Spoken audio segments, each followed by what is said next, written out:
ಇಲ್ಲಿ ಆರಂಭಿಕ ಸ್ಟ್ರೈಕರ್ನ ಪಡ್ಕೊಳ್ತಾ ಇದ್ದಾರೆ. ಇಲ್ಲಿ ಮೊದಲವರಿಗಾಗಿ ಜಕಾಬಾ ಎಸ್ಗಾರಿಕೆಯಲ್ಲಿ ಮಧು ಬೆಟ್ಟಿರ್ತಕ್ಕಂಥ ಚೆಂಡು. ಇವಾಗ ರಾವ್ ಫೆರೋಸಿನ ಹೊಡೆತವನ್ನು ದಾಖಲಿಸ್ತಾ ಇದ್ದಾರೆ. ಯಾಸ್ ಯು ಬ್ಯೂಟಿಫೈಸ್ ಅರ್ಧ ಶತಕವನ್ನು ಕೂಡ ಪೂರೈಸಿಕೊಳ್ತಾ ಇದ್ದಾರೆ. ಸಿಕ್ಸರ್ ಮುಖ್ಯವಾಗಿ ಸಿಕ್ಸರ್ ಕೂಡ ನಡುವೆ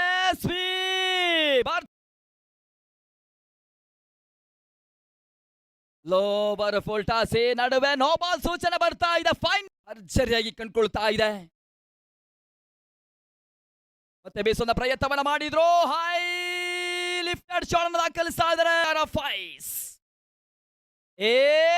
ನಡುವೆ 7 ಚೆಂಡಿನ ಮುಂದೆ 5 ಓವರ್ಗಳ ಮುಕ್ತಾಯಕ್ಕೆ 106 ಓಟವನ್ನು ದಾಖಲಿಸ್ತಾ ಇದೆ ನವಭಾರತ.